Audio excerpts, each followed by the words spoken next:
하겠습니다. 반갑습니다. 저는 아까 소개해드렸다시피 지금 SOS랩이라는 그 자율주행 센서 만드는 회사에서 근무하고 있는 이용이라고 합니다. 오늘 그 에이지스트 포텐셜 유닛 첫 번째 세미나로 제가 이제 머신러닝이라는 기술에 대한 전반적인 개론을 소개해드리도록 하겠습니다. 그래서 오늘 다룰 내용은요. 아까 오늘이랑 다음 시간까지 아마 제가 여러분과 같이 세미나를 하게 될 건데 오늘 다룰 내용은 아티피셜 뉴럴넷의 기본이 되는 머신러닝의 개념에 대해서 이해하는 시간을 가질 거고요. 특히 리니어 리그레션이랑 그다음에 로지스틱 리그레션이라는 가장 기초적인 머신러닝 개념 두 개를 설명드리면서 그 딥러닝, 머신러닝 전반이 어떤 식으로 동작하는지를 설명드리도록 하겠습니다. 요즘 이런 키워드들 굉장히 많이 들어보셨을 거예요. 그래서 여러분들의 연구 분야뿐만 아니라 사실 뉴스에도 많이 나오고 또 여러 매체나 또 여러분들이 하시는 과제에서도 이런 키워드가 상당히 많을 텐데 인공지능, 머신러닝, 딥러닝 정말 많이 들어본 단어인데 이것들끼리 과연 어떤 차이가 있을까? 그래서 인공지능이 사실은 가장 큰 넓은 범주의 카테고리라고 보시면 됩니다. 그래서 인공지능은 여기 나와 있는 것처럼 컴퓨터나 기계가 마치 사람이 행동하는 것처럼 행동하게 하는 모든 기술이에요. 단순하게 어떤 알고리즘만 포함하는 것들은 아니고요. 로보틱스라든지 또 다른 신소재 분야 중에서도 사람처럼 행동하기 위해서 어떤 재료가 필요하다. 그러면 이제 그런 것들을 다 이제 포괄할 수 있는 아주 큰 개념을 Artificial Intelligence라고 합니다. 근데 그 중에서 그 인공지능의 서브 기술로서 어떤 확률적인 모델을 통해서 그 기계들이 스스로 판단할 수 있도록 하는 알고리즘을 다루는 분야가 바로 머신러닝입니다.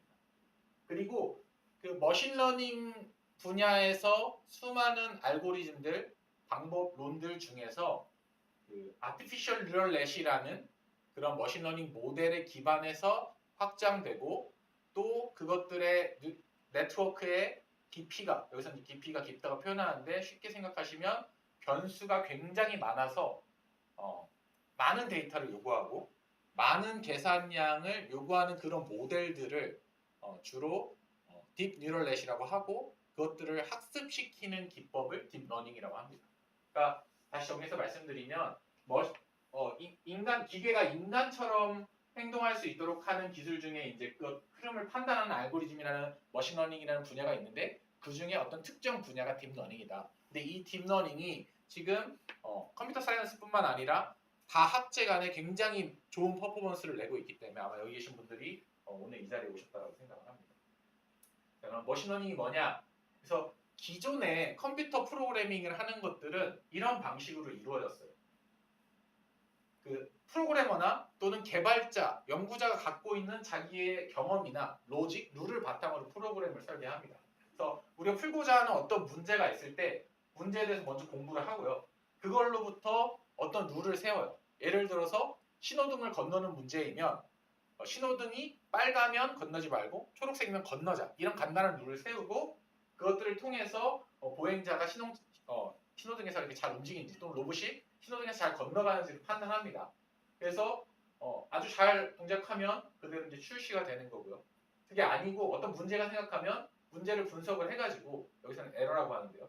다시 문제를 공부해요. 왜 이럴 때 이렇게 잘못된 판단을 했을까? 그래서 그걸로부터 조금 더 보완된 룰을 만드는 과정들을 반복을 합니다. 그래서 단편적인 현상을 통해 프로그래머나 개발자가 인지한 몇 가지 룰을 가지고 프로그래밍을 만드는 게 기존의 프로그래밍 방법이고 이것들을 explicit 프로그래밍이라고 해요. 근데 이런 explicit 프로그래밍은 아주 보편적인 룰을 만들기가 어렵고 또 엔지니어가 갖고 있는 knowledge에 굉장히 의존적이죠. 그리고 규칙이 너무 복잡하거나 또는 예상하지 못하는 이런 상황들이 간헐적으로 발생할 경우에 굉장히 취약할 수가 있어요.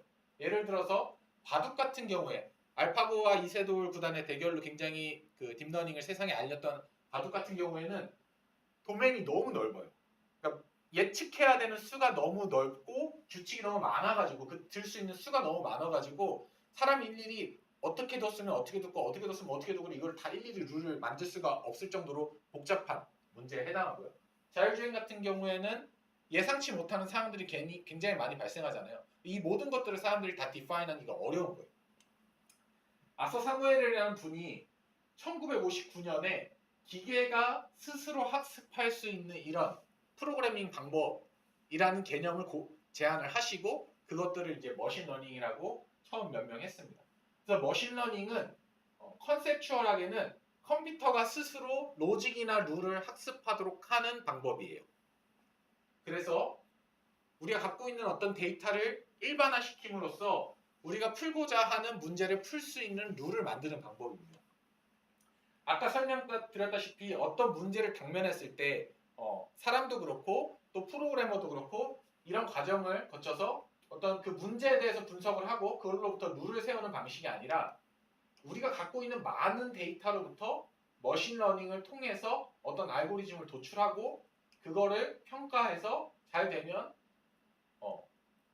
이것들을 출시하고 그렇지 않고 문제가 생기면 다시 돌아와서 문제를 분석하고 더 많은 데이터를 수집하고 그걸로 머신러닝 알고리즘을 돌려가지고 룰을 만드는. 그러니까 룰을 기존에는 사람이 직접 만들었었죠.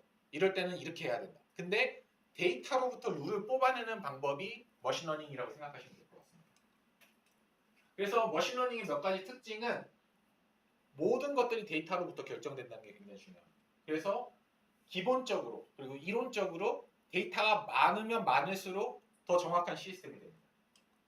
그리고 단순하지만 대부분의 케이스에 잘 동작할 수 있는 유니버설한 솔루션을 주고요. 그리고 기존에는 상황이 뭐가 바뀌었어요. 환경이 하나 바뀌면 이거에 맞게 개발자가 또 그 환경을 연구하고 공부하고 어떤 변수들 또는 예외 기능들을 다 공부해가지고 룰 넣었었던 거에 반해 머신러닝은 그냥 바뀐 환경에 대한 데이터를 다시 수집해서 머신러닝을 하면 그러면 이제 룰이 업데이트가 되는 이런 좀 단순한 특징이 있고 그리고 마지막에 굉장히 재밌는데 그걸로부터 새로운 도메인에 대한 새로운 인사이트를 얻을 수가 있어요. 예를 들어서 그 알파고 같은 경우에는 잘 아시겠지만 그 알파고가 두는 수들이 기존의 그 바둑 프로분들이 전혀 두지 않는 수들을 몇 개 뒀단 말이에요. 그런 데이터로부터만 나올 수 있는 그러니까 인간이 생각하는 그런 패턴이 아니라 그냥 데이터로부터 어떤 방식을 통해서 순수하게 뽑아낸 패턴이 가지는 의미를 통해서 거꾸로 사람들이 배우거나 아니면 기존에 해결하지 못했던 이런 문제들을 해결할 수가 있다는 특징을 가지고 있습니다. 그러면 머신러닝을 모든 문제에 다 적용할 수 있을까요? 그러면 각각의 문제에 대해서는 어떤 머신러닝을 적용해야 될까요? 이런 질문에 대답하기 위해서 제가 데이터별로 머신러닝을 분류해봤고요. 현재까지도 아직은 머신러닝을 크게 이렇게 세 가지 카테고리로 분류하고 있습니다. 하나는 지도학습이라고 불리는 슈퍼바이스드 러닝, 그 다음에 다른 하나는 비지도학습이라고 불리는 언슈퍼바이스드 러닝, 마지막으로는 강화학습이라는 이 세 가지 카테고리로 현재는 가장 큰 대세를 따르면서 가고 있습니다. 각각에 대해서 조금 더 잘 설명드릴게요. 슈퍼바이스드 러닝 같은 경우에는 데이터가 정답이 주어져 있는 경우예요. 이 사진 보시면 이게 강아지인가요? 고양인가요? 고양이죠. 여러분들이 이미 사람이 정답을 알고 있잖아요. 그럼 이런 데이터셋은 슈퍼바이스드 러닝을 통해서 해결할 수가 있어요. 그래서 정답이 정해져 있는 데이터 쌍이 주어지는 경우. 그래서 이런 고양이 사진들, 강아지 사진들 잔뜩 모아놓은 다음에 우리가 미리 표시해놔요. 이 사진은 고양이 사진이야. 그다음에 이 사진은 강아지 사진이야. 그리고 그거를 머신러닝 알고리즘에 넣으면 나중에 머신러닝 알고리즘이 새로 들어온 고양이, 강아지 사진에 대해서도 얘는 고양이네, 얘는 강아지네 이렇게 판단하는 것. 즉 정답이 있는 데이터셋이 있는 경우 그 정답과 예측할 수 있는 예측값의 차이가 줄어드는 방식으로 모델을 업데이트해가는 방식이 슈퍼바이스드 러닝입니다. 언슈퍼바이스드 러닝은 정답을 알 수 없는 경우에 예를 들어서 여러분들이 실험을 통해서 어떤 데이터를 측정했는데 이렇게 데이터가 측정이 됐어요. 근데 이거를 여러분들이 3개 정도의 분집으로 분류하고 싶어요. 지금 정답을 모르죠. 정답을 모르는 경우에는 이 데이터가 갖고 있는 어떤 특정한 패턴을 찾아서 그걸로부터 그러면 아마 분집이 이렇게 되지 않을까? 이런 식으로 정답이 정해져 있지 않는 데이터셋으로부터 어떤 패턴을 도출해내는 것 그런 것들을 언슈퍼바이스드 러닝이라고 합니다. 그래서 주로 데이터의 특성을 분석하거나 또는 분류해서 데이터를 가공하는 데 많이 사용이 돼요. 네? 그러면 저기에서 분집이 네. 그러면 사용자가 분집의 개수를 미리 정해줘야 되는 건가요? 아니면 그러면 이 자체가 군집의 개수를 옵티마이즈 된 군집의 개수를 제시해 주는 그거는 이제 알고리즘마다 다릅니다. 여기서 이제 보여드린 예시 같은 경우에는 가장 대표적인 클러스터링 방법인 K-민지 클러스터링 같은 방법에는 K가 이제 군집의 개수라서 뭐 5개를 정하면 5개로 나누자, 7개를 정하면 7개로 나누자 이렇게 되지만 어떤 경우에는 데이터 특성을 보고 주어진 어떤 도메인이 있겠죠. 그리고 그것들을 매핑시키는 그런 함수의 에러를 최소화하는 군집은 몇 개일까라는 것들을 자체적으로 도출하는 알고리즘도 있습니다. 그래서 그런 것들은 알고리즘의 케이스 바이 케이스이긴 한데요. 기본적으로 가장 지향하는 바는 그 몇 개의 군집이 일지까지도 사실은 제대로 알고 싶은 게 보통이겠죠. 근데 그것들은 이제 조금 더 그 프라이어 날리지가 더 있는 경우에는 예를 들어서 이건 3개야 그러면 3개로 분류하기가 좀 더 쉽겠죠. 그렇지만 이게 정답인지는 알 수 없습니다. 여기 같은 경우에는 이 점 간에 거리 정보가 가까운 애들을 군집으로 생각하자라고 해서 K-민지 클러스터링을 돌려봤더니만 이런 식으로 중심점을 기준으로 가장 가까운 애들을 이렇게 3개로 나눈 거예요. 근데 만약에 거리가 아니고 얘가 갖고 있는 어떤 값을 기준으로 분류를 하자라고 하면은 꼭 이렇게 분류가 안 될 수도 있겠죠. 그러니까 그런 것들은 사실은 이제 데이터가 갖고 있는 특징이고 머신러닝 알고리즘을 어떻게 설계하느냐에 따라서 각각의 데이터마다 이제 패턴이 다른 게 뽑아내질 수가 있습니다. 마지막으로 강화학습인데요. 강화학습은 그 데이터가 없는 경우에요. 그리고 인간이랑 가장 유사한 방식으로 학습하는 방법입니다. 그래서 어떻게 하냐면 이거는 데이터를 만들어 나가요. 그래서 어떤 환경을 설정하고요. 그 환경 내에서 내가 할 수 있는 액션들을 선택을 합니다. 그리고 그 액션에 대한 페널티랑 리워드를 줘요. 그걸 반복하면서 데이터를 직접 쌓아 나가는 거예요. 예를 들어서 슈팅 게임, 가장 대표적인 슈팅 게임의 예를 주면 이런 게임이 있어요. 근데 내가 이 환경에서 할 수 있는 액션은 왼쪽, 오른쪽, 그리고 미사일을 쏴. 3가지. 근데 내가 왼쪽으로 갔는데 죽었어. 그럼 페널티를 받는 거잖아요. 또는 슈팅을 해서 쐈는데 적이 죽어가지고 내가 보너스 점수를 받았어. 리워드를 받은 거잖아요. 이거를 그냥 무한으로 반복해요. 계속 반복해서 그 쌓은 데이터를 가지고 내가 어떤 특정한 상황에서 어떤 식으로 행동하는 게 가장 좋은 보상을 받을지, 가장 적은 페널티를 받을지로 수렴을 하는 방식입니다. 자, 강화학습은 굉장히 매력적인 머신러닝 기법이긴 한데 아직까지는 좀 성능 면에서도 많이 올라온 게 아니고 또 여러 가지 이슈들이 있어요. 실제로 우리가 살고 있는 세상은 그 확률적으로 표현이 되기 때문에 100% 정답이다, 아니다, 뭐 행동을 한다고 해서 행동이 100% 일어난다 이런 것들이 아니기 때문에 그런 어떤 어려운 문제들이 있어서 수학적으로도 굉장히 어렵고 아직도 많은 연구자분들이 연구하고 있는 거예요. 그래서 아마 여러분들이 가장 익숙하시고 딥러닝을 봤을 때 가장 많이 보신 거는 아마 슈퍼바이저 러닝일 거예요. 그래서 오늘은 슈퍼바이저 러닝을 중심으로 해서 설명을 드리도록 하겠습니다. 아마 이 이후에 이어지는 겐 같은 제너레이티브 모델이나 또는 어토 엔코더 같은 경우에는 그 언슈퍼바이저 러닝에 해당하는 경우고요.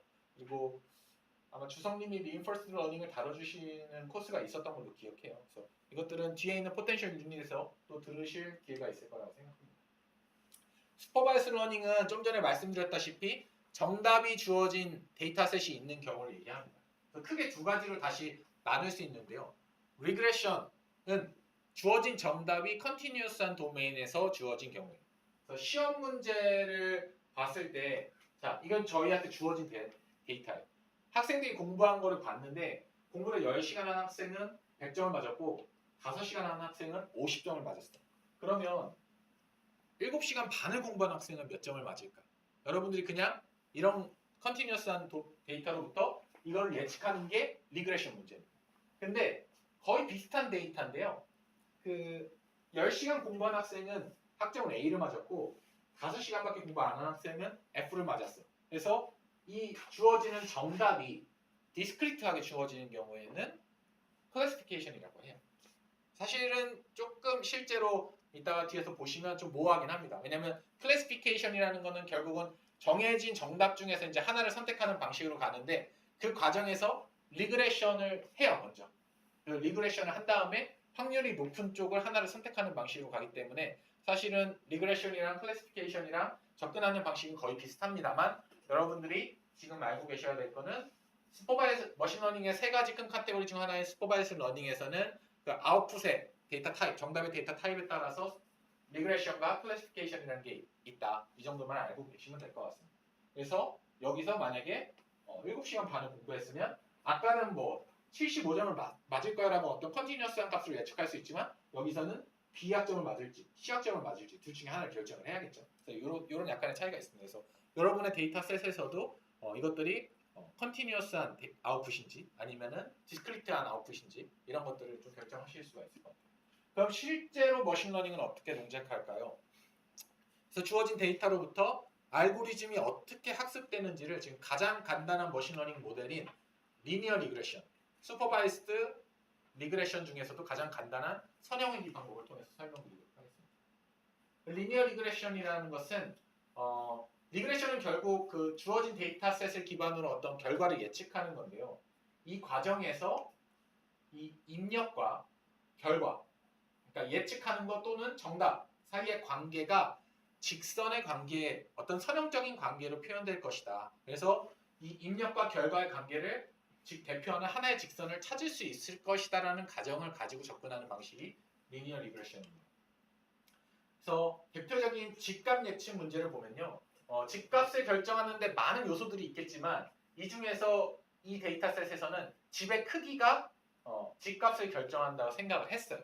이거는 어떤 가설을 세운 거죠. 이게 정답은 아니지만 여러분들이 연구를 하시면서 집의 크기랑 집값이랑 어떤 연관관계가 있는 것 같아. 그리고 그 연관관계가 직선으로 표현될 것 같아. 그러면은 그 직선을 어떻게 찾지?를 푸는 문제가 바로 리니어 리그레션입니다.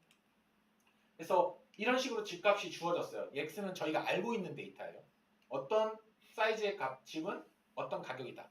그러면 이거를 대표하는 직선을 찾는 문제이기 때문에 자, 이렇게 직선을 방정시켰대. 여기서 세타 제로랑 세타 1은 이제 저희가 찾아야 되는 변수입니다. 나중에 이거를 웨이트랑 바이어스라는 형태로 바꿀 텐데 어쨌든 이런 h라는 그 직선이라는 가설을 세우고 거기에서 세타 1과 세타 제로를 찾는 문제로 조금 더 그 문제를 구체화 시켰어요. 그러면 자 예를 들어서 어떤 세타 제로와 세타 1에는 직선이 이렇게 구해졌어요. 이게 주어진 데이터를 아직 잘 못 표현하는 것 같아요. 그래서 또 다른 세타 값을 넣어봤더니만 이런 식으로 했어요. 근데 이것도 저희가 알고 있는 데이터랑은 좀 다르죠. 그러면 마지막으로 이렇게 해보겠습니다. 파란색 직선이 이 주어진 빨간색 X자 데이터를 가장 잘 표현하고 있잖아요. 그럼 저희는 이걸 보면 이 파란색 직선이 이 데이터를 가장 잘 표현한다는 것을 알 수 있는데 컴퓨터한테 이것들을 어떻게 구하게 할 수 있을까 하는 것들이 머신러닝입니다. 그래서 주어진 데이터셋에 가장 알맞는 대표 직선을 구하기 위한 세터를 어떻게 구할까? 세터를 구하기 위해서 저희는 이제 눈으로 보고선 이 주어진 데이터랑 직선이랑 가깝다라는 것들을 가지고 이제 판단을 할 거 아니에요. 그것과 마찬가지로 컴퓨터한테도 주어진 데이터셋과 우리가 정한 가설과 어느 정도의 차이가 있는지를 계산을 하는데 그것들을 코스트 펑션이라고 합니다. 그래서 y는 정답이에요. 우리가 이미 알고 있는 정답이고 x는 인풋입니다. 그리고 h는 저희가 세운 가설이에요. 그래서 우리 입력 데이터를 우리가 세운 가설에 넣었을 때 그 예측한 결과랑 그 다음에 실제 정답이랑 차이 저희가 잘못한 거죠. 오차를 가장 줄일 수 있는 방식으로 가자. 그래서 예측한 것과 실제 값이 맞는 방향으로 가자. 이렇게 계산을 하는 거고요. 아까 그 직선에서 첫 번째로 제가 보였던 초록색 직선 같은 경우에는 이 예측을 한 값, 그 초록색 점으로 나타낸 동그라미로 나타낸 이 예측값과 그 다음에 실제 true value 사이에 이 거리를 측정했을 때 이 거리값이 굉장히 크게 나오겠죠. 반면에 아주 잘 예측한 파란색 모델 같은 경우에는 예측한 값과 실제 값 사이에 오차가 굉장히 작겠죠. 그래서 이런 것들을 통해서 이 차이를 나타내는 것, 그러니까 정답과 우리가 예측한 값, 우리의 가설로부터 예측한 값 사이의 차이를 나타내는 것들을 코스트 펑션 또는 비용 함수라고 하고 그러면 이 비용 함수를 최소화하는 파라미터 세터를 우리가 구하면 그러면 그게 곧 가장 이 데이터를 잘 나타내는 가설을 만들어 줄 것이다 라는 방식으로 아까보다 조금 더 구체화했습니다. 다시 여기서 하나 정리해드리면 처음에 저희한테 어떤 데이터가 주어졌어요. 그래서 그 데이터를 가장 잘 나타내는 어떤 가설을 저희가 하나 만들었죠. 그리고 그 가설을 가장 잘 맞게 하는 파라미터를 잡기 위해서 코스트 펑션이라는 걸 만들었습니다. 그러면 이 파라미터 세트는 어떻게 구할까?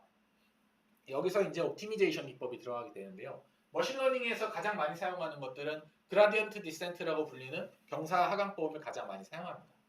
그래서 주어진 데이터와 가설 그리고 비용 함수를 이용해서 가설을 만족시키는 최적의 파라미터를 찾는 그라디언트 디센트에 대해서 설명드리도록 하겠습니다. 그라디언트 디센트는 말씀드렸다시피 우리가 설정한 어떤 코스트 펑션을 최소화하는 파라미터 섹터를 찾는 방법이에요. 그래서 컨셉추얼하게는 현재 위치에서 기울기가 가장 급격한 방향으로 조금씩 이동하면서 최소값을 탐색한다라고 하는데 이건 무슨 얘기냐면 저희가 아까 코스트 펑션을 설정했는데 코스트 펑션이 오차잖아요. 그러니까 오차가 작으면 작을수록 좋죠. 그러니까 어떤 세타를 찾아가지고 이 코스트 펑션이 최소화가 되게 하고 싶어요. 그래서 최소화를 하기 위한 어떤 방법이라고 생각하시면 되겠습니다. 네, 이렇게 설명드리면 이제 이게 그 그라디언트 디센트를 나타내는 식인데요. 저희가 구하고자 하는 세타라는 이 파라미터가 있고 코스트 펑션이 있을 때 코스트 펑션의 미분값을 그 현재의 세타에서 빼줘가지고 업데이트하는 방식으로 갑니다. 근데 아마 이렇게 하시면 조금 이해가 안 되실 것 같고 네, 이거는 이제 그라디언트 디센트를 컨셉추얼하게 나타내는 건데 일단 이렇게 이해하시면 좋을 것 같아요. 이 등고선은요. 코스트 펑션을 그러니까 두 개의 파라미터가 있는 경우에 그 두 개의 파라미터를 이용해서 만든 코스트 펑션을 나타낸 하이퍼플랜입니다. 그래서 이 빨간색 지점은 코스트가 가장 높겠죠. 코스트가 높다는 거는 이 세타가 주어진 데이터를 잘 표현 못하는 거예요. 그리고 파란색 지점은 제일 코스트가 낮은 부분이니까 주어진 데이터를 가장 잘 나타내는 가설을 만드는 세타를 구한 겁니다. 그래서 어떤 임의 지점으로부터 그냥 낮은 지점으로 가고 싶으니까 기울기가 가장 가파른 방향으로 한 발 내딛다 보면 어느 때는 가장 밑에 지점까지 가지 않을까? 이런 컨셉을 가지고 만든 게 이제 그라디언트 디센트인데요. 좀 간단한 이그젬플을 통해서 그 스텝 바이 스텝으로 따라가시면 아마 그라디언트 디센트가 어떻게 동작해서 가설에 맞는 파라미터를 찾는지 아실 수 있을 겁니다.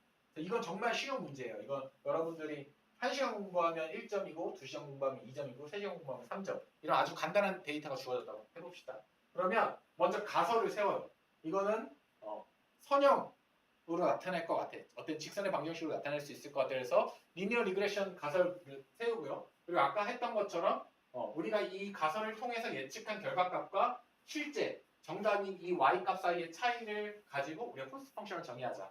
그리고 그라디언트 디센트를 통해서 그 코스트 펑션을 미분한 값을 조금씩 원래 우리의 초기 파라미터로부터 조금씩 빼줘가지고 업데이트하자. 이제 이런 세 가지 스텝을 겪는데요. 자, 이거는 이제 코스트 펑션입니다. 코스트 펑션을 구해보면 자, 우리가 만약에 세타 1을 0이라고 했을 때 그러니까 지금 요 값이 0이 됐을 때의 코스트 펑션을 계산해 봤어요. 그러니까 여기다 x1을 넣고 y1을 넣어가지고 다 더해서 이렇게 계산을 해보니까 4.66이 나왔어요. 아직은 어떤 숫자인지 잘 감이 안 잡히시죠? 근데 1을 넣어봤어요. 세타에다 1을 넣고 요 h를 대입해서 x랑 y를 다 대입해서 다 코스트 펑션을 계산하니까 0이 나왔습니다. 코스트가 굉장히 적죠? 그리고 2를 넣어봤더니 이런 값이 나오고 3을 넣었더니 이런 값이 나오고 그래서 이게 이제 저희가 찾고자 하는 세타예요. 그렇죠? 근데 이거 일일이 이렇게 다 계산할 수가 없잖아요. 그래서 이 코스트 펑션을 저희가 한번 그려봤어요. 그래서 세타 값을 마이너스 무한대에서 무한대까지 쭉 다 넣어볼 수 있잖아요. 넣어보고선 그거에 맞는 코스트 펑션을 그려봤더니만 지금 이 데이터에 대한 코스트 펑션은 지금 이런 형태의 어떤 그래프를 나타내요. 그러면 우리가 찾고자 하는 거는 코스트가 가장 낮을 때의 세타를 찾고자 하는 거잖아요. 그러니까 저희는 이 지점을 찾아야 돼요. 이 지점. 근데 이 지점을 사람은 딱 보고 아는데 컴퓨터가 이 지점을 어떻게 찾게 할 것이냐가 바로 그라디언트 디센트입니다. 그래서 글로벌 미니멈을 찾는 문제라고 보시면 될 것 같고요. 그래서 그라디언트 디센트는 처음에 일단은 세타를 그냥 랜덤하게 아무 값이나 잡아요. 물론 나중에는 더 잘 잡는 기법도 있지만 일단 랜덤하게 제가 그냥 아무 값 잡았습니다. 그래서 세타를 그냥 우리가 2라고 한번 예측해보자. 정답이 아닐지 모르지만 그리고 이건 러닝 레이트라고 하는데 한 번에 이제 얼마만큼 복복식을 갈지라는 값을 알파라고 봅니다. 그래서 세타를 2로 넣고 그 다음에 아까 이 그라디언트 디센트가 코스트 함수를 미분한 값을 빼준다고 했잖아요. 코스트 함수를 제가 그냥 미분했어요. 간단하게 미분할 수 있는 함수라서. 실제로 여러분들이 여러분들의 문제를 푸실 때는 컴퓨터가 대신 미분을 해줄 겁니다. 걱정하지 마시고. 미분을 해서 이 세타 값을 넣어봤더니만 이 값이 15.3이라는 값이 나왔나 봐요.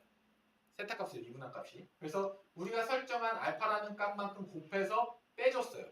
그러면 원래 우리가 초기에 설정했던 세타 2에서 이 지금 코스트 펑션의 미분한 값만큼을 어떤 숫자를 곱해서 뺀 게 0.47이 됐잖아요. 그러면 처음에 이 자리에 있었는데요. 이 이후에는 0.47로 이동하겠죠. 자, 그럼 지금 업데이트를 해가지고 세타가 0.47이 됐어요.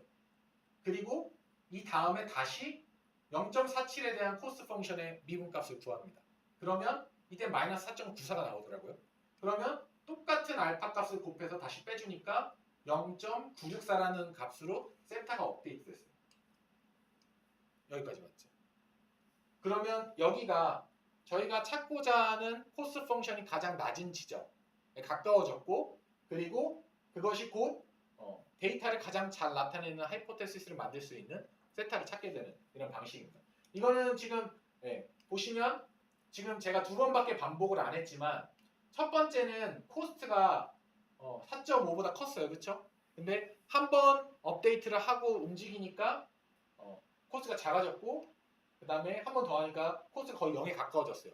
0에 가까워졌을 때 이 세타 값인 0.964를 가지고 제가 프레딕션을 해보니까 지금 이 빨간색 스퀘어로 표현된 게 프레딕션한 값이고요. 실제 데이터셋은 이겁니다. 아주 간단한 그 예제였지만 기존에 저희가 어떤 수학적, 그러니까 이걸 아날리틱한 솔루션이라고 하는데 수학적인 도출을 통해서 푸는 게 아니고 컴퓨터가 그냥 차근차근 단계를 밟아가지고 어떤 값을 예측하는 형태로 지금 풀었잖아요. 근데 그 과정이 마치 여기서 보시면 어떤 지점에서 그냥 기울기가 가파른 방향으로 한 발짝씩 내려가다 보니까 코스트가 가장 낮은 지점까지 도착하게 되더라. 마치 산 정상에서 바닥으로 내려가는 것처럼 기울기가 가파른 지점을 계속 따라가다 보니까 코스트가 최저인 지점까지 오더라. 그래서 경사를 따라간다 해서 경사 하강법이라고 하고 그라디언트 디센트라고 합니다. 이 그라디언트 디센트를 가지고 결국은 최근에 나오는 그 딥러닝 모델들도 이 그라디언트 디센트의 베리에이션을 가지고 다 학습을 합니다. 그래서 몇 가지 특징이 있는데요.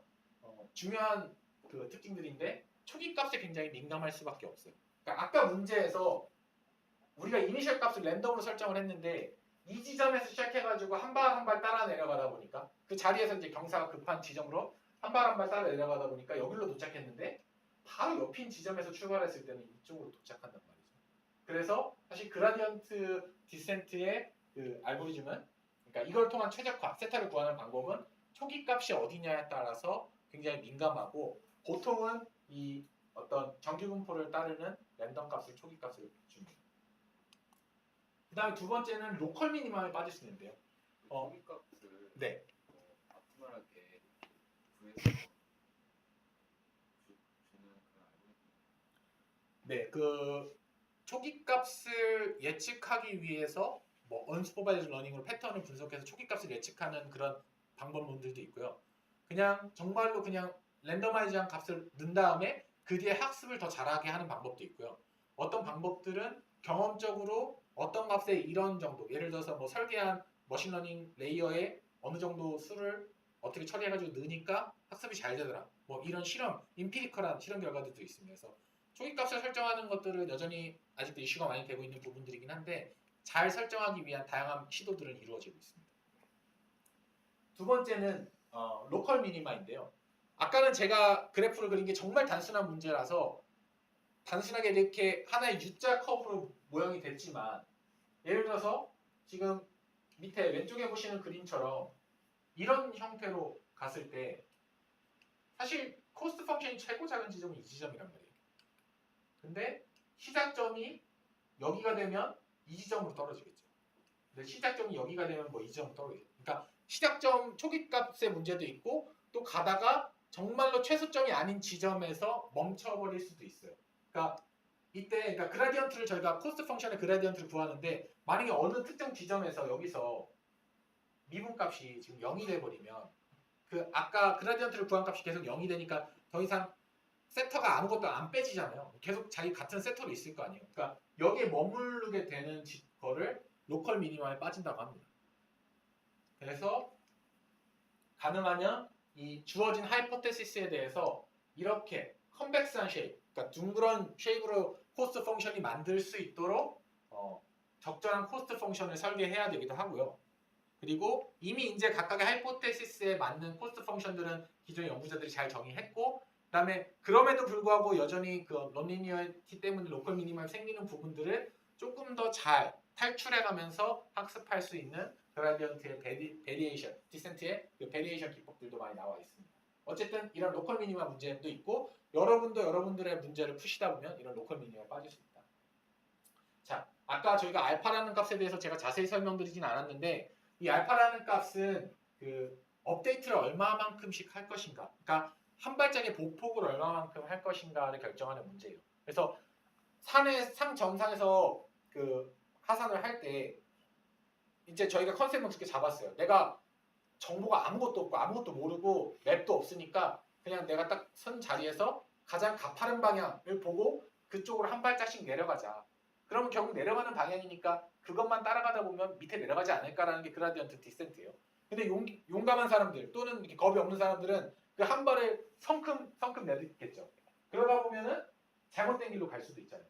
근데 아주 조심성이 많으시고 또 신중한 분은 요만큼 가고 또 요만큼 가고 똑같은 여기까지 가더라도 어떤 분은 이걸 한 번에 갈 수도 있고 어떤 분은 여러 스텝에 나눠서 갈 수도 있단 말이에요. 그것들을 결정하는 게 러닝 레이트입니다. 그래서 러닝 레이트가 작으면 이렇게 여기서 여기까지 가는데 매번 이렇게 하나하나 다 밟아가야 되기 때문에 이터레이션이 많이 돌고 그러다 보니까 속도가 굉장히 많이 걸려요. 그리고 어떨 때는 로컬 미니멈에 빠질 경우도 많아요. 너무 작은 골들을 다 지나쳐야 되니까. 근데 반대로 러닝 레이트가 너무 크다. 그러면 여기서 이쪽 방향 오른쪽으로 이동한다는 결정이 됐어요. 근데 오른쪽으로 조금만 갔어야 되는데 너무 많이 이동해 버린 거예요.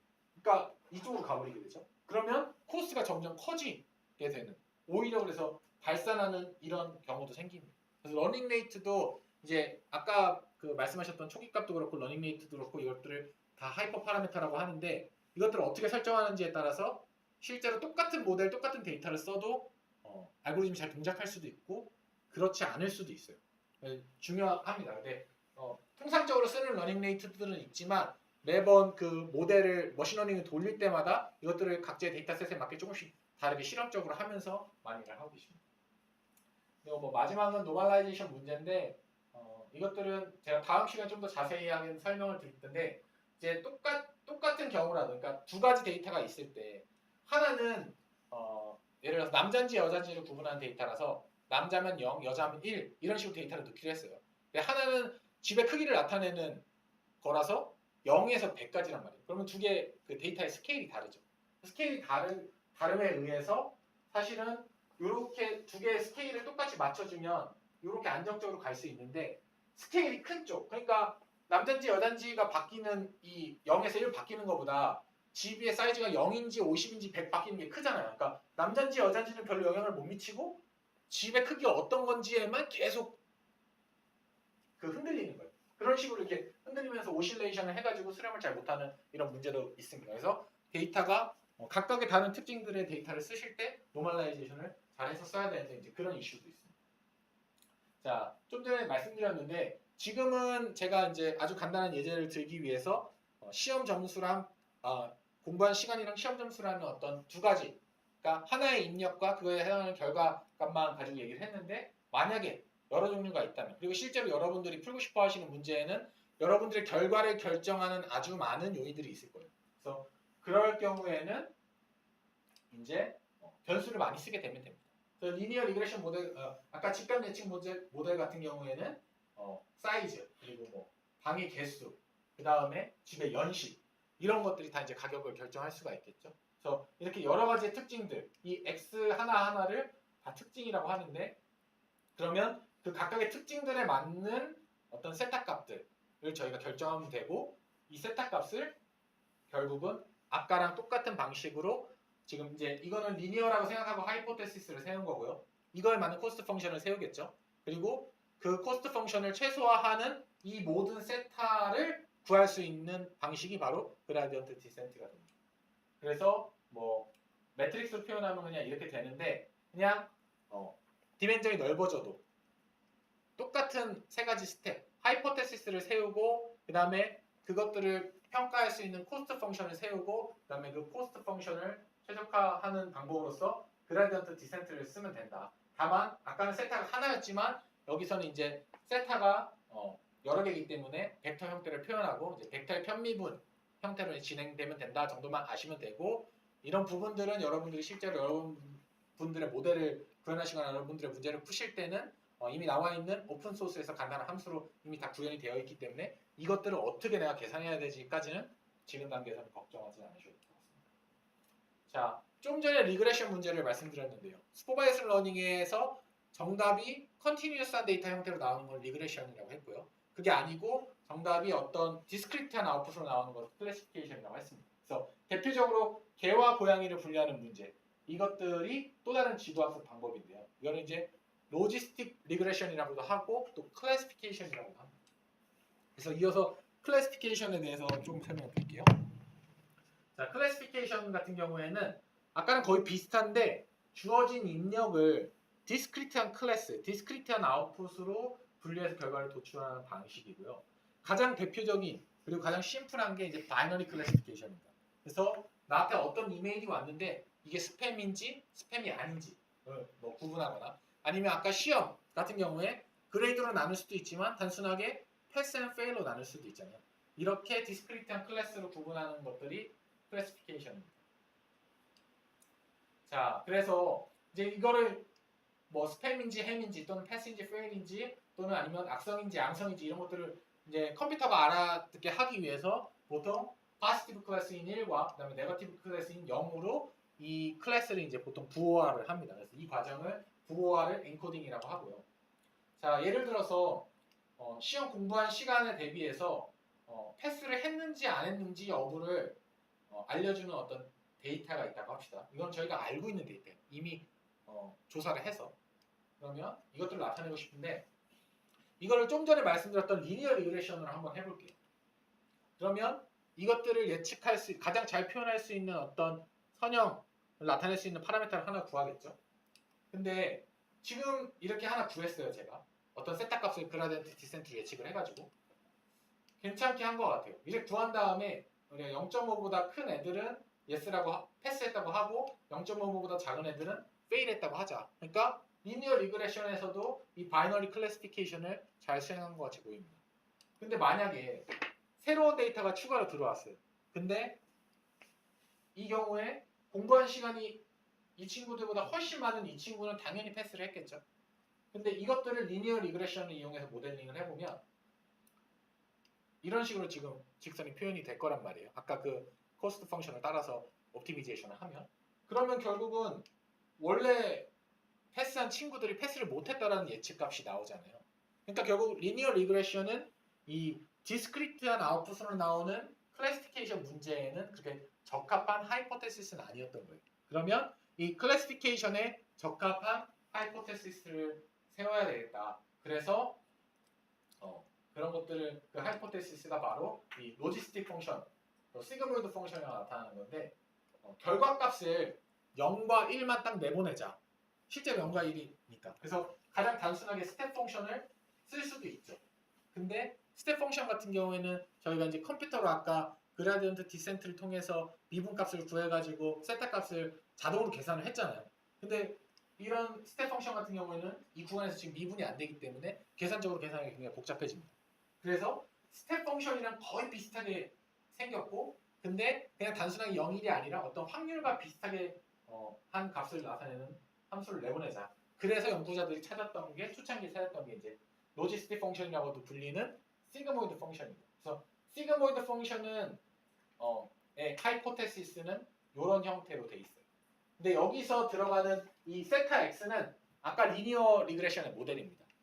그러니까 리니어 리그레션에서 세타나 x를 곱한 거를 그냥 이거를 매트릭스 폼으로 표현했다고 생각하시면 되고요. 그냥 여러분들은 쉽게 세타 곱하기 x가 어떤 시그마라는 함수에 들어간다고 생각하시면 돼요. 근데 그 시그마라는 함수가 이 세타 곱하기 x라는 이 값을 이런 모양으로 바꿔준다. 값에 따라서.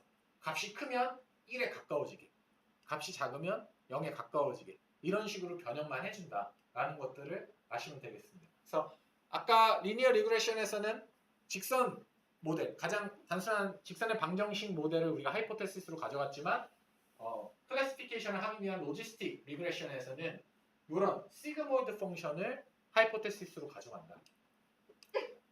그래서 자, 이 값이 결국은 아까 이제 시험 문제에 하면 세타 값을 저희가 이제 어떤 특정한 세타 값이 주어졌다고 했을 때 공부를 많이 한 친구들은 x 값이 지금 계속 커지니까 결국 세타 곱하기 x 값은 계속 커지겠죠. 그렇죠? 그리고 반대로 공부를 적게 한 친구들은 뭐 예를 들어서 마이너스 값이라고 하면 극단적으로 하면 이 값이 계속 작아지겠죠. 그래서 이 하이포테시스가 의미하는 것들을 단순하게 말씀드리면 결국은 x 공부한 시간이 커져서 이 세타 x 값이 그냥 커지면 이 값은 0으로 수렴하고 그렇게 되면 1이 됩니다. 패스가 된 거예요.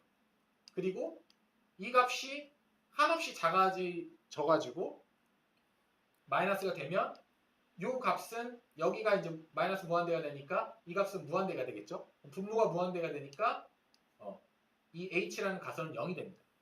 그러니까 결국 이 모델 자체가 갖고 있는 어떤 수학적인 복잡성을 생각하지 마시고 이거 자체는 주어진 입력에 따라서 이제 파라메타가 어떻게 학습될지는 모르겠지만 한쪽 방향으로 그러니까 x 값이 주어진 입력 값이 예를 들어서 커지면 그냥 1을 뱉을 수 있도록 작아지면 0을 뱉을 수 있도록 그런 형태로 나타내는 하이포테시스라고 생각을 하시면 돼요. 이렇게 하이포테시스를 만들었고요. 그래서 바이너리 클래시피케이션에서 이제 하이포테시스를 만들었는데 이제 실제로 이제 이 하이포테시스는 이런 형태. 아까는 제가는 요 그림에서는 뭐 좀 쉽게 표현하기 위해서 0, 1 사이 이렇게 놨지만 실제로 하이포테시스의 이 시그모이드 펑션의 그림은 이 0.5를 기준으로 0.5보다 작은 친구들은 마이너스 그리고 0.5보다 큰 친구들은 플러스, 파지티브로 나오게 됩니다. 그런 식으로 해서 이게 어떤 값을 의미하냐? 그럼 실제로 이렇게 두 개의 특징 입력이 있고요. 그리고 그거에 맞는 여러 개의 세타 값이 있을 때 이 세타 값들을 가지고 결정하는 것. 이 세타 값들이 결국은 이 바이너리 클래시피케이션 문제에서는 이 세타 값들을 실제로 구하면 이 세타 값으로 이런 직선의 방정식을 만들 수가 있어요. 그러면 이게 결국은 이 두 데이터, 주어진 두 데이터를 분류하는 디시전 바운더리가 됩니다. 그래서 이 구해진 세타 값으로 결정된 직선보다 직선에 대해서 주어진 x가 0보다 크면 이것들은 주어진 x가 0보다 크면 이 하이포테시스에서 1로 투영이 되겠죠.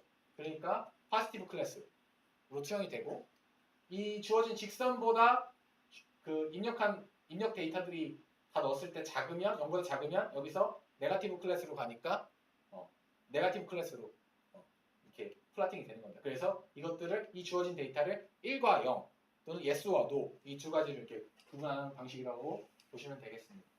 이건 조금 더 디테일한 내용인데 원래는 시그모이드 펑션 말고 프로비트 리그레션이라는 이런 모델이 있어요. 근데 이게 모델 자체가 시그모이드보다 실제로 계산하기가 굉장히 복잡합니다. 그래서 컴퓨테이션 파워가 많이 들고 이 당시에 처음에 지금이야 계산량이 굉장히 잘 나오지만 이 당시에는 이런 시그모이드 익스포넨셜 하나하나를 계산하는 게 굉장히 버전이 많았기 때문에 이거를 간소화한 시그모이드 펑션 이 빨간색으로 표시된 함수를 썼었고 이게 이제 지금까지도 큰 문제가 없어서 쓰고 있습니다. 그래서 사실 시그모이드 펑션은 정확하게 0과 1 사이의 확률값을 리턴하진 않아요.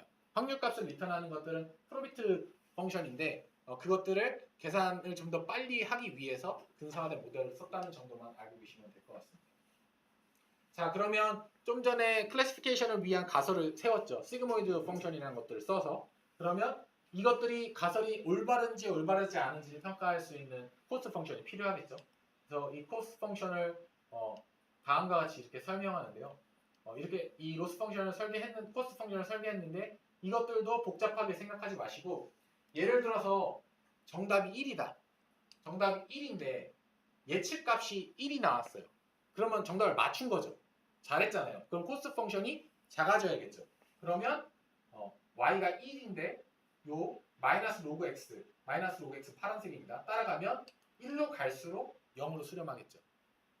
그러니까 이 수식을 그냥 따르면 y가 1일 때, 정답이 1일 때 예측값이 1이면 이 코스트 펑션은 0을 벡터. 그러니까 잘 맞췄다는 거예요. 코스트가 낮다. 근데 반대로 y가 1인데 예측값이 0이면 완전 틀린 거죠. 잘못했죠. 그러면 이 파란색이 0으로 h값이 0으로 가기 때문에 코스트가 무한대로 됩니다. 코스트가 무한대로 됐다는 것들은 이 하이포테시스가 주어진 데이터를 잘 표현하지 못한다. 이런 식으로 지금 이런 형태의 코스트 펑션이 설계되었다라는 것 정도만 이해하시면 될 것 같습니다. 반대 케이스도 마찬가지로요. y가 0인데 예측값이 0이면 잘 맞춘 거니까 이 빨간색 선을 따라서 0으로 가니까 코스트를 나타내는 것도 코스트도 0으로 작아지겠죠. 그리고 h가 1로 잘못 예측됐으면 코스트가 무한대로 커지고.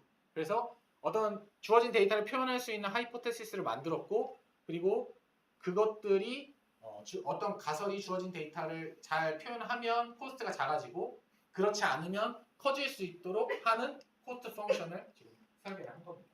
그래서 이걸 이제 하나로 표현하면 이런 식으로 정리가 되는데, 이거 정리해 보시면 그냥 요걸 그냥 수식으로 쓴 거고요. 요것들을 그냥 아까랑 똑같이 그라디언트 디센트에서 이 코스트 펑션이 아까랑 달라진 것 뿐이에요. 요거의 미분값 방향으로 파라미터 세타를 조금씩 업데이트해서 어느 정도 이터레이션을 돌면은 이 세타 값이 코스트를 가장 최소화하는 세타 값들이 자동으로 구해지고요. 그 세타 값들이 나오면 결국은 이 하이포테시스가 데이터를 가장 잘 표현할 수 있게 됩니다. 자, 네. 이거는 이제 좀 전에 보여드렸던 이 데이터가 그 클래시피케이션용이라서 0과 1 사이 값으로만 주어졌었잖아요. 근데 이거를 예를 들어서 저희가 아까 리니어 리그레션에서 했던 단순히 hx-y라는 코스트 펑션을 그냥 단순하게 쓰면 코스트 펑션이 이런 식으로 돼요. 볼록하게. 요건 아주 작지만 지금 요 지점이 지금 볼록하게 됐죠. 그래서 만약에 그 그라디언트 디센트가 초기 시작점을 만약에 요쯤으로 잡았다고 했을 때 기울기를 따라 내려가면 지금 여기서 코스트가 멈추겠죠. 근데 그렇기 때문에 사실 초기 위치점에 따라서 이게 수렴을 할 수도 있고 수렴하지 않을 수도 있어요. 그렇죠? 근데 지금 썼던 이 조금 전에 보여드렸던 코스트 펑션을 쓰면 이런 컨벡스한 형태로 지금 그러니까 어디서 출발하더라도 빠르든 느리든 최소점으로 따라갈 수 있는 형태로 지금 그 코스트 펑션이 다르게 설계가 되어 있죠. 그러니까 물론 모든 주어진 모델들에 대해서 이것들을 완벽한 컨벡스 모델의 코스트 펑션을 만들 수 있는 코스트 펑션이 항상 존재하지는 않습니다만 지금 나와 있는 대부분들의 논문들은 어떤 주어진 데이터를 잘 표현할 수 있는 하이포테시스를 하나 고르시면 그거에 맞는 코스트 펑션도 있어요. 이 코스트 펑션을 컨벡스한 형태로 나타낼 수 있는 코스트 펑션이 주어져 있고 그 다음에 그 두 개를 여러분들의 주어진 데이터로 아까 그 그라디언트 디센트 방법을 통해서 한 스텝 한 스텝 내려가시면은 결국은 자동으로 이제 파라미터가 찾아지는 것들이 옵티미제이션, 머신러닝이라고 보시면 되겠습니다. 클래스가 여러 개의 경우에는 이제 좀 전에는 바이너리 클래시피케이션이라서 그냥 단순히 패스 앤 페일, 스팸, 노 스팸 이렇게 딱 구분했었는데 클래스가 여러 개의 경우에는 가장 심플하게는 이렇게 하시면 돼요. 그냥 바이너리 클래시피케이션을 여러 번 하시면 됩니다. 그래서 A랑 A가 아닌 것, B랑 B가 아닌 것, C랑 C가 아닌 것 이런 식으로 그냥 단순하게 구분하시면 되겠죠.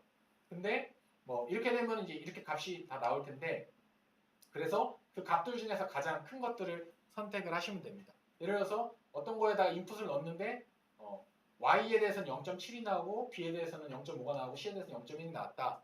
그러면 이 값이 가장 크니까 얘는 A일 거야 라고 이렇게 이제 하시면 되는데 이것들이 지금 이 값들이 조금 어떤 정확한 미닝을 갖지가 않잖아요. 그래서 소프트맥스 펑션, 소프트맥스 클래시파이어 같은 경우에는 복잡한 게 아니고 좀 전에 앞에서 나온 이 값들 그냥 이 값들을 이런 하나의 펑션에다 넣어가지고 이게 확률 형태로 표현되도록 그래서 이 아웃풋들의 A일 확률, B일 확률, C일 확률을 다 더했을 때 1이 될 수 있도록 하는 그 형태라고 보시면 됩니다. 그러니까 아까는 요 값이 시그모이드라는 애한테 들어갔어요. 바이너리 클래시피케이션에서는. 근데 멀티 클래스를 할 때는 시그모이드는 0과 1 사이 값을 넣다 보면은 이런 식으로 0과 1 사이 값이 3개 나왔는데 세 개 값의 크기 비교는 되지만 뭐 확률적으로 표현하기 어렵기 때문에 그냥 이 값을 시그모이드가 아닌 이런 형태에다가 넣어가지고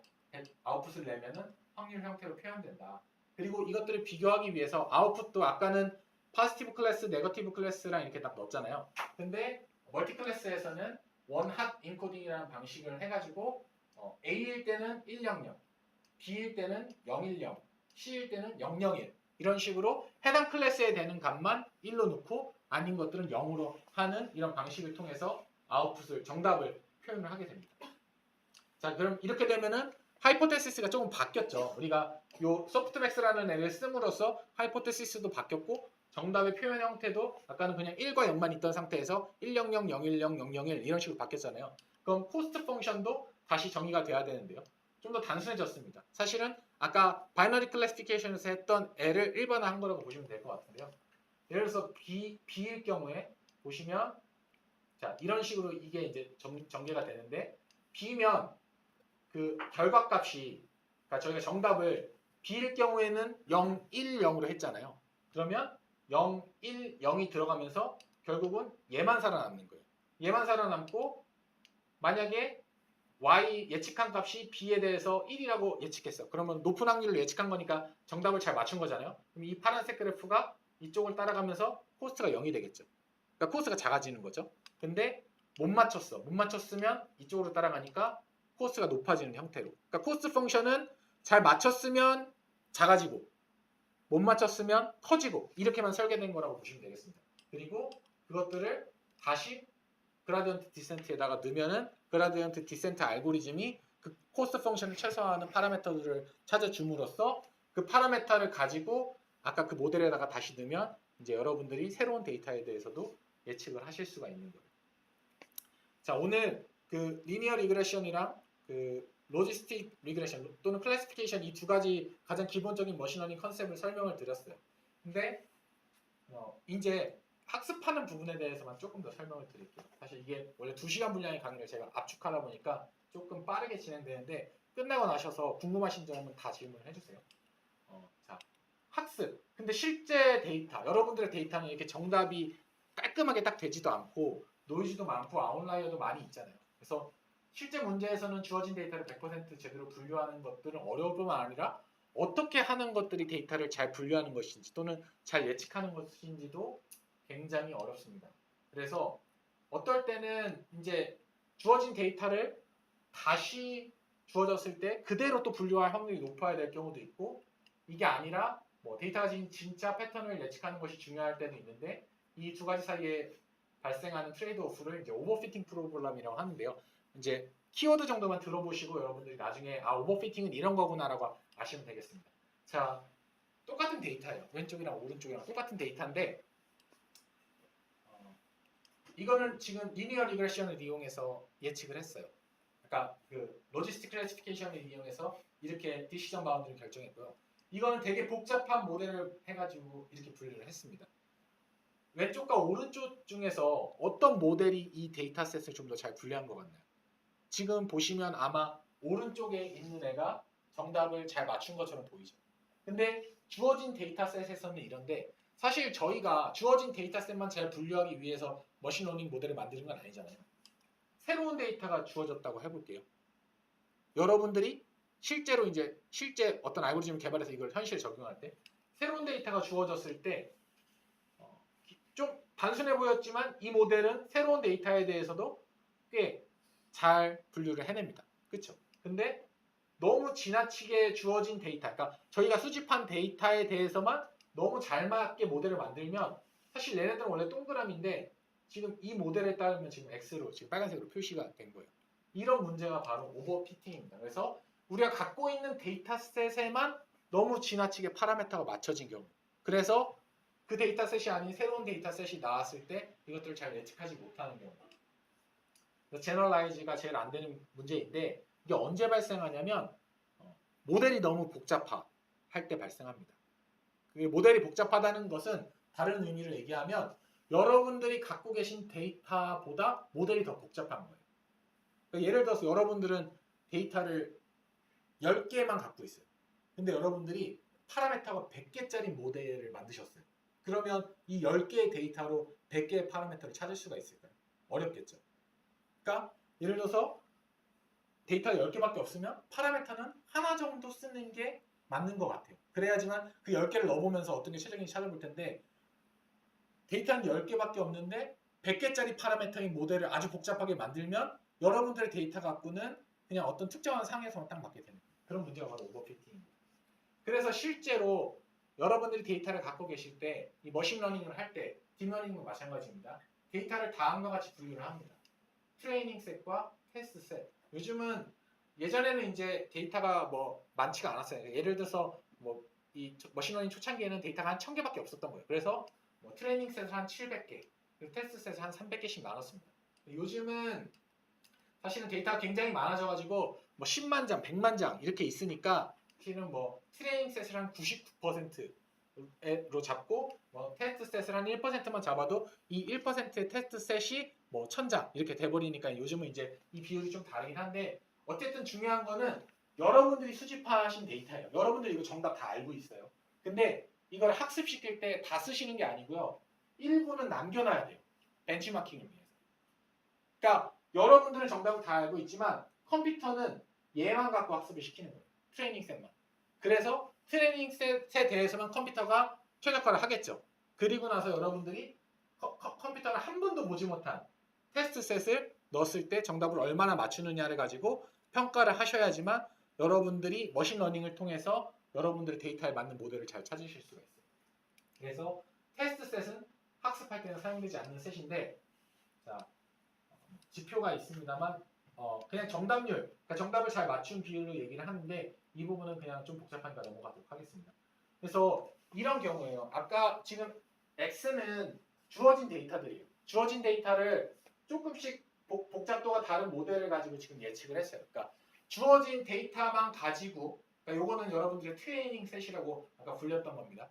트레이닝 셋만 가지고 했을 때는 얘가 되게 잘한 것 같죠. 얘에 비해서. 근데 실제로 이제 여러분들이 미리 테스트 셋을 보관해 놓고 계셨다가 테스트 셋까지 넣어 보시면 얘는 그렇게 나쁘진 않았어요. 얘는 아주 잘했죠. 얘는 주어진 데이터 셋에 대해서는 굉장히 잘했지만 테스트 셋에 대해서는 굉장히 형편없는 예측을 했죠. 여기 값을 예측해야 되는데 지금 여기를 예측한 거잖아요. 그래서 이런 식으로 여러분들의 데이터 셋을 테스트와 그 다음에 트레이닝 셋으로 나눠서 여러분들의 머신러닝 모델을 테스트를 하셔야 되고 이럴 경우에 이런 경우를 이제 언더피팅이라고도 하고 하이 바이어스라고 합니다. 그러니까 이 모델의 예측값이 정답을 얼마나 잘 맞췄는지에 대한 애큐러시를 평가할 때 여러분들의 트레인 모델에 대해서도 이 정도 애큐러시를 가졌는데 테스트 모델에 대해서도 이 정도 애큐러시를 가졌어요. 이거는 테스트랑 트레인 사이에 차이는 별로 없죠. 근데 전체적인 정확도는 좀 향상시켜야겠죠. 그럴 경우에는 모델을 좀 더 복잡한 모델을 쓰시면 됩니다. 이런 경우에는 아주 잘한 경우니까 넘어가고 이런 경우에는 트레이닝 셋을 했을 때는 정확도가 굉장히 높았어요. 근데 테스트 셋을 넣어보니까 정확도가 굉장히 낮게 나왔죠. 그러면 이런 경우에는 오버피팅이라고도 하고 또 이 둘 사이에 트레이닝과 테스트 셋의 거리가 커서 하이 베리언스라고도 합니다. 그래서 이런 경우에는 데이터 수를 늘리시거나 또는 모델의 복잡도를 조금 줄이셔야 돼요. 그래서 모델의 복잡도를 줄인다는 거는 결국 만약에 이 폴리노미얼 모델 같은 경우에는 하이 오더를 빼버리는 게 되겠죠. 하이 오더를 3차, 4차를 빼면은 결국 얘랑 똑같아지는 거죠. 그럴 경우에는 이제 모델의 복잡도를 좀 줄이시면 됩니다. 또는 데이터를 아주 많이 넣어버리면 얘에 대해서도 데이터가 만약에 얘랑 다 쳤다 그러면 이런 4차원 커브 폴리노미얼이 되지만 이게 아마 데이터가 많으면 아마 이런 식으로 커브가 피팅이 될 거예요. 그래서 여러분들이 실제로 여러분들의 데이터셋을 그러니까 머신러닝 모델들은 이미 잘 나와 있어요. 그러니까 여러분들이 데이터셋만 준비가 되셨으면 사실은 가장 유명한 몇 개 데이터셋에 대해서 여러분들이 갖고 계신 데이터를 넣어보실 수가 있을 것 같아요. 특히나 여기 계신 분들은 아까 전전컴 분들도 계시지만 다른 학과에서 오신 분들은 아마 머신러닝 쪽 모델을 자체 설계하는 것보다는 여러분들이 갖고 계신 데이터를 예측하거나 분류하거나 아니면 패턴을 분석하는데 이런 머신러닝 기법을 한번 써보고 싶은데 하실 경우에는 사실 모델까지 개발하실 필요는 없잖아요. 근데 그럴 경우에 학습을 하는 과정에서 이런 문제들이 발생할 수가 있다. 그래서 내가 정답 데이터 다 잘 넣었는데 왜 이렇게 안 나오지 하면 데이터 수가 너무 적거나 아니면 모델이 너무 생각보다 복잡하거나 이런 문제가 있을 수 있다는 것들을 염두에 주시면 좋을 것 같습니다. 근데 그러면 네. 얼마나 복잡한 모델을 써야 되는지에 대한 결정이 제 직원들도 판단을 내리는지 아니면 이런 것도 좀 결정일 수 있는 게 있나요? 아직까지는 주관적인 판단으로 하셔야 돼요. 그리고 보통 그래서 굉장히 심플한 모델부터, 그러니까 굉장히 심플한 모델이 사실 단순하기 때문에 학습도 빨리 되고 하기 때문에 심플한 모델부터 사용을 하시면 됩니다. 근데 이제 기존의 머신러닝은 그 심플한 모델과 복잡한 모델이 다 다른 방법이었어요. 그러니까 심플한 리니어 리그레션과 폴리노미얼 리그레션, 또 어떤 리그레션, SVN 뭐 이런 게 서포티브 벡터 머신 다 다른 방법이었기 때문에 사실 다 공부하셔야 됐거든요. 근데 딥러닝은 그거를 확장성 있게 만든 거예요. 그래서 처음에 단순하게 할 거면 레이어라고 불리는 것들을 조금만 썼다가 복잡도를 높여볼까? 이게 정확도가 잘 안 나오는데 하면 그냥 그거를 그냥 스케일링만 하시면 됩니다.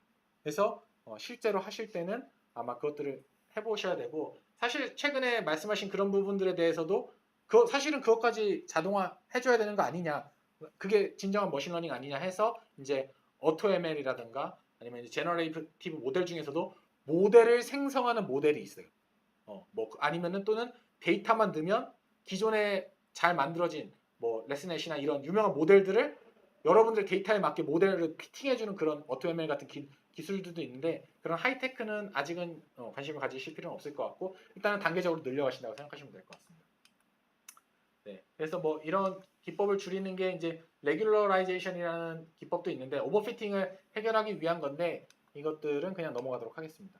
그래서 오늘 전체적으로 정리를 해드리면 머신러닝에 대해서 말씀을 드렸고요. 처음에 어떤 데이터셋이 주어졌을 때 그 데이터를 가장 잘 표현할 수 있는 가설을 한 가지 정했습니다. 근데 이 가설을 가장 잘 표현할 이 가설을 가지고 이 데이터를 가장 잘 표현할 수 있는 파라미터를 더 이상 사람이 찾는 것들이 아니라 그냥 비용 함수를 정하고 최적화만 하면 그 파라미터를 자동으로 피팅해주는 과정들이 머신러닝이었어요. 딥러닝에서는 예, 그랬고요. 그래서 오늘 머신러닝이 어떤 것인지 그리고 머신러닝의 종류에 대해서 간단하게 말씀드렸고 슈퍼바이즈 러닝 중에서 리니어 리그레션에 대한 하이포테시스, 코스트 펑션, 그라디언트 디센트 그리고 클래시피케이션, 바이너리 클래시피케이션과 소프트맥스에 대한 하이포테시스, 코스트 펑션 그리고 러닝 방법들에 대해서 제가 아주 간략간략하게 컨셉만 소개해드렸습니다. 제가 아까 말씀드린 대로 사실 사람들이 진짜 원하는 머신러닝, 딥러닝, 인공지능 이런 것들은 여러분들의 데이터만 딱 넣어주면 그냥 알아서 알고리즘이 딱 짜지는 게 이제 최적이잖아요. 아직 그 수준까지는 못 갔습니다. 근데 그 전 단계까지는 왔어요. 그러니까 그 전 단계라고 하는 게 제가 다음 시간에 설명드릴 딥러닝이라는 거는 이런 뭐 데이터를 보고서 얘는 선형인 것 같네. 그러니까 리니어를 써야지. 아니면 얘는 뭐 2차 곡선인 것 같네. 2차를 써야지. 사실 이것도 사람이 결정하고 설계하는 거잖아요. 그게 아니고 그냥 어떤 제너럴한 모델 하나를 만들어놔요. 근데 그게 아주 단순한 리니어 모델부터 아주 복잡한 폴리노미얼 모델까지를 다 커버할 수 있는 아티피셜 뉴럴 넷이라는 모델을 하나 만들어 놓고 걔의 복잡도만 그냥 조절하면서 데이터를 넣어주고 학습시키면 걔가 상황에 따라서 리니어 모델도 만들고 폴리노미얼 모델도 만들고 아니면 그거보다 더 복잡한 어떤 넌리니어한 모델도 만드는 형태로 동작을 하게 됩니다. 그래서 그게 이제 딥러닝의 시초고 다음 시간에는 아마 제가 딥러닝과 관련된 부분들에 대해서 어떤 컨셉인지 수학적인 부분들도 설명드리겠지만 컨셉추얼하게 이렇게 설명을 드리도록 하겠습니다. 네, 예, 제가 오늘 좀 시간에 쫓기면서 하다 보니까 스킵한 부분들이 많은데 혹시나 이해가 안 가시는 부분들 아니면 설명이 좀 더 필요하신 부분들이 있으시면 지금 질문해 주시면 제가 최대한 답변 드리도록 하겠습니다. 네. 코스트 펑션을 갖다 나왔잖아요. 네. 코스트 펑션을 이용해서 그래디언트 디센트 메소드를 쓰는 건가요? 네, 맞습니다. 아까 그 노테이션을 이제 발표 자료를 공유해드리면 노테이션 한번 보시면 좋을 것 같은데요. 예, 여기서도 아마 나올 텐데, 그렇죠.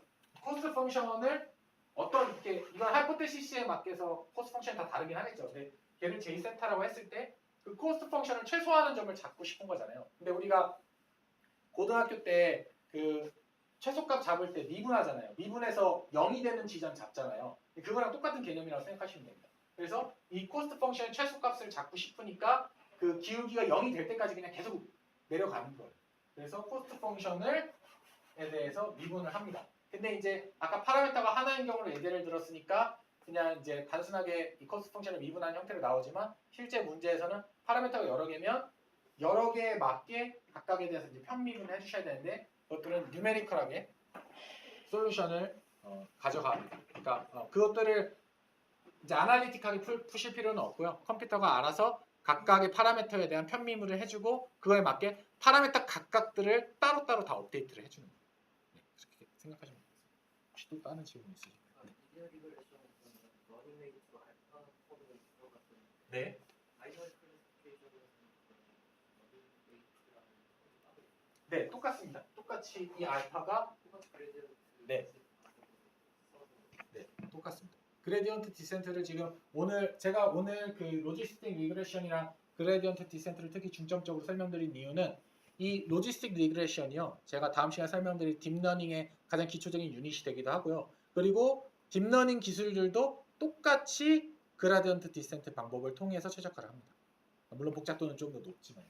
네, 그래서 이 러닝 레이트는 그냥 완전 기본적인 리그레션 모델이든 아니면 저희가 최근에 사용하고 있는 아티피셜 뉴럴 넷이든 다 똑같이 러닝 레이트는 있다라고 생각하시는 게 좋을 것 같습니다. 그거는 최적화 기법을 그라디언트 디센트라는 방법으로 썼기 때문에 물론 그라디언트 디센트 같은 이터레이티브한 방법이 아니라 글로벌 최적화를 하는 다른 옵티미제이션 기법도 물론 있습니다만 그게 계산 비용이나 이런 것들이 딥러닝 모델에는 좀 잘 맞지가 않아서 딥러닝 쪽에서는 다 그라디언트 디센트 기반의 방법들을 쓰신다고 보시면 되겠습니다. 혹시 또 다른 질문 있으신가요? 러닝 레이트 그것도 사용자가 주관적으로 판단해서 넣어줘요. 네, 아직까지는 그렇습니다. 그러니까 아까 말씀드린 AutoML이 그 구글 브레인 팀에서 만든 건데 러닝 레이트를 포함한 하이퍼 파라미터들도 같이 튜닝을 해줘요. 그러니까 데이터만 넣어주면 자기들이 알아서 이제 뭐 러닝 레이트를 막 바꿔가면서 넣고 모델을 바꿔가면서 넣으면서 에큐러시를 측정해 주는데 그건 어떤 특정한 테크놀로지고 일반적으로는 저도 뭐 0.01 정도를 보통 많이 쓰시거든요. 그걸로 이제 썼다가 그 다음에 좀 아니면 또 바꿔보기도 하고 그 뭐 러닝 레이트를 뭐 한 0.03에 대해서 3씩 3씩 곱해서 계속 늘려가면서 학습시키는 방법도 있고 그래서 그것들을 어떤 에큐러시 또는 에러가 떨어지는 초장 커브를 보면 학습이 잘 될지 안 될지를 좀 아실 수가 있거든요. 그것들을 통해서 이 러닝 레이트로는 안 되겠다 바꿔봐야겠다라는 방법도 있고 또는 러닝 레이트를 그 하나를 고정된 값을 쓰는 게 아니라 변경해가면서 쓰는 기법들도 있습니다. 근데 그거는 그라디언트 디센트 기법의 변형 기법 중인데 제가 다음 시간에 아마 설명을 드릴 기회가 있을 것 같습니다. 그 로컬 아까 리니어 레귤레이션 문제에서 네. 그 변수 피처가 하나면은 네. 코스트 펑션도 2차 무조건 2차니까 네. 글로벌 미니멈 네, 맞습니다. 그 로컬 미니마 문제가 발생하는 조건은 그러면은 그 피처가 하나가 아니라 피처가 여러 개일 때 발생한다고 볼 수 있어요. 아니요, 그렇지 않습니다.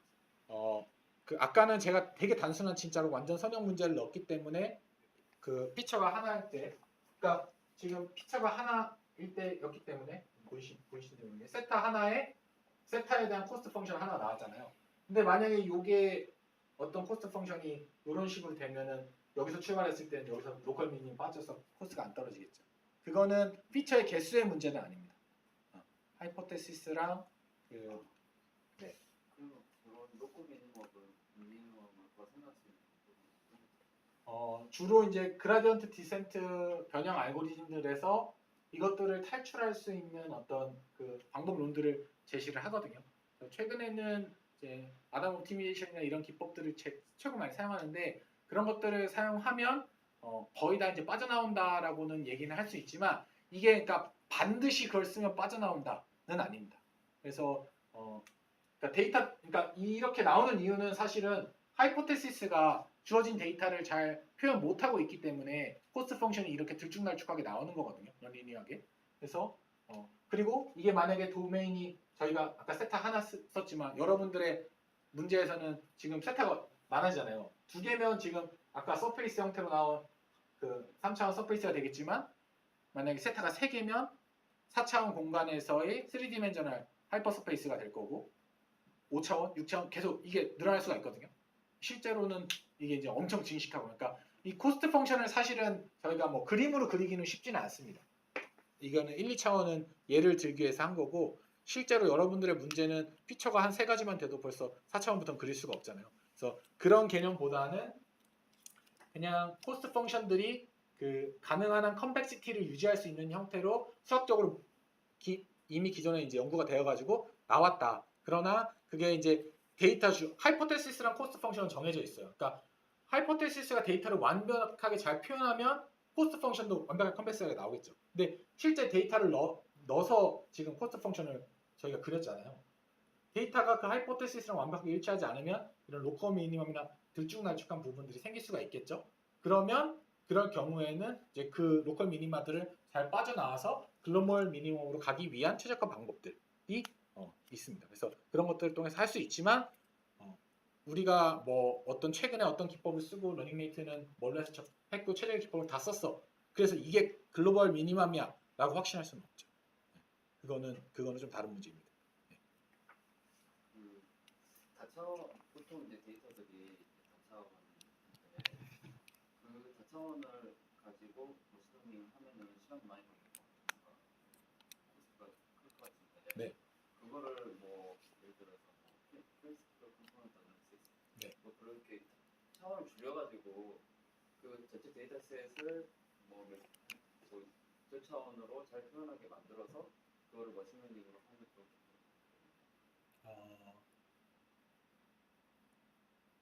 제가 연구를 찾아보진 않았는데 있을 것도 같은데 사실은 그 부분은 말씀하신 게 이제 반은 맞고요. 반은 지금 현재 상황이랑 좀 다른 게 초창기에는 머신러닝이 말씀하신 대로 그런 하이퍼 디멘전을 다룰 만큼 계산용 파워가 안 됐고 여러 가지 상황들이 안 됐기 때문에 말씀하신 기법 PCA와 같은 기법들을 통해서 디멘전 리덕션을 하거나 패턴을 뽑아내는 다른 방법으로 머신러닝 주류들이 쭉 흘러갔습니다.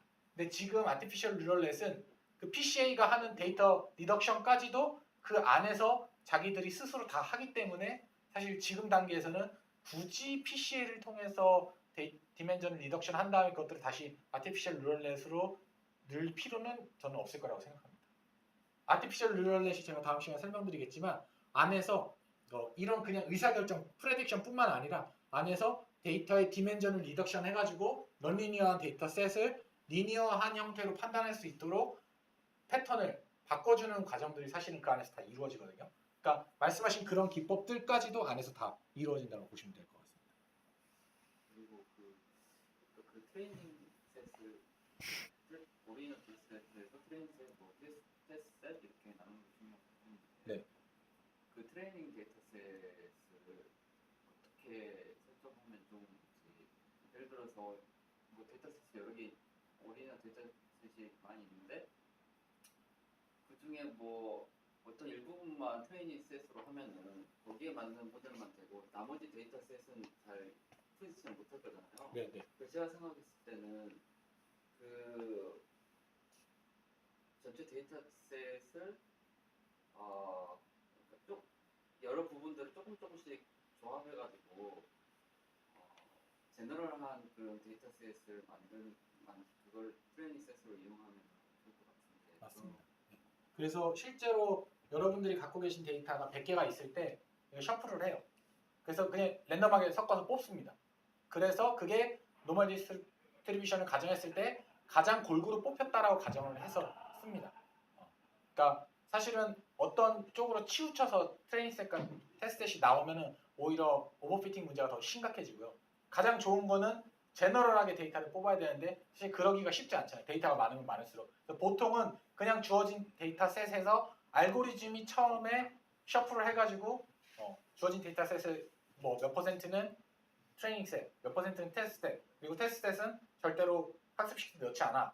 이렇게 해서 그냥 쭉 돌아갑니다. 그리고 그래서 똑같은 데이터셋인데 이 셔플이 어떻게 되느냐에 따라서 애큐러시나 모델의 성능이 좀 바뀌어요.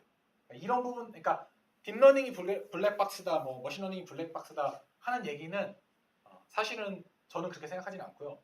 되게 정교하게 알고리즘을 알면 알수록 되게 잘 짜여진 알고리즘이거든요. 근데 여전히 이 인간이 다 파악할 수 없는, 그러니까 셔플을 어떻게 하는지에 따라서 그 모델이 바뀐다는 것은 사실 모델 잘못은 아니잖아요. 데이터를 우리가 좀 다르게 넣어준 거잖아요. 근데 그런 부분에 의해서 여전히 모델의 성능이 일관되게 안 나오고 다르게 나올 수가 있는 부분들이 uncertainty가 많기 때문에 이제 일부 연구자분들이랑 또 과학자분들은 이거를 신뢰할 수 있는 모델이라고 할 수 있어? 라고 하시긴 합니다. 근데 그런 부분들이 있긴 하지만 그런 것들을 고려하고 나서도 기존에 있는 방법론들보다 훨씬 그 어떤 아웃스탠딩한 퍼포먼스를 지금 내고 있기 때문에 사실 굉장히 각광을 받고 있는 거라고 생각을 하고 있습니다. 기본적으로는 데이터를 셔플해서 쓴다고 생각하시면 될 것 같고 그것들을 여러 번 반복해요. 그래서 뭐 데이터셋도 셔플을 어떻게 하느냐에 따라서 또 모델이 다르게 트레이닝 되고 그거에 따라서 퍼포먼스가 다르게 나올 수도 있고 공식력 있는 그 데이터셋을 만든 것도 사실 굉장히 중요하죠. 그래서 뭐 이미지넷이라든가 뭐 코코 데이터셋 이런 이미지계에서 그것뿐만 아니라 이제 각 도메인별로 데이터셋을 구축하는 작업들이 지금 아마 굉장히 많이 이루어져 있을 텐데 그 이유도 그게 바뀌면 성능 지표가 바뀌니까 어떤 사람이 논문에서 어떻게 섞어가지고 썼다라고 냈는데 내가 아무리 따라해도 안 나오죠. 왜냐면 특정한 랜덤한 확률로 나와진 데이터셋과 트레이닝셋과 테스트셋에 대해 나온 거잖아요. 그러니까 그런 것들을 공신력 있게 하기 위해서 벤치마킹 할 수 있는 사이트들에서 데이터셋들을 제공하기도 하고 그런 것들을 기준으로 그래도 이 정도 기준이 되겠다. 그런 데이터셋은 범용성 양도 많고 그래서 조금 더 신뢰도가 높다라고 생각할 수도 있고 그런 부분들은 아직 좀 더 그러니까 해결해 나가야 되는 그러니까 설명해 나가야 되는 문제입니다. 결과는 나왔는데 아직 다 설명하지 못한 부분들이 있기 때문에 그러니까 확률에 의존하는 부분들이 아직 많기 때문에 그런 부분들이 아마 이제 좀 엄격하게 이야기나 공학을 연구하시는 분들 입장에서는 그거는 블랙박스 아니냐라고 하시는 부분들은 이제 그런 부분들이라고 생각하시면 될 것 같습니다. 또 다른 질문 궁금하신 분 많고 이게 사실 굉장히 좀 많은 내용인데 제가 다 이번 주랑 다음 주 2시간 내에 다 하려다 보니까 좀 압축을 했어요. 그래서 그 슬랙에도 공유해드렸고요. 저는 모두를 위한 딥러닝 김상훈 교수님 걸로 공부했거든요. 근데 맨 처음에 그걸 공부하고 책 한 2-3권 정도 이후에도 이제 계속 스터디를 반복해서 기초를 한 3-4번 정도 했는데 모두를 위한 딥러닝이 처음에 입문하시기에는 굉장히 좋아요. 그리고 저의 기본 커리큘럼도 거기에서 제가 이제 이후에 텍스트북을 공부하면서 제가 했던 내용들도 제가 논문에서 배운 내용들을 지금 다 얹은 거라고 생각하시면 되니까 혹시나 이쪽 분야를 정말로 여러분들의 연구에 쓰실 계획이 있으시고 간단한 컨셉 정도라도 한번 풀고 싶다라고 하시면 모두를 위한 딥러닝 정도는 한번 들어보시는 게 한글이고 한 코스당 10분 정도 돼 있거든요. 그래서 거기다가 실습하는 렉처를 뛰어넘으시면 더 짧아집니다. 한번 들어보시는 걸 추천해드립니다. 다음 시간에는 딥러닝 의 부분에 대해서 설명드리도록 하겠습니다. 네, 이상으로 발표 마치겠습니다.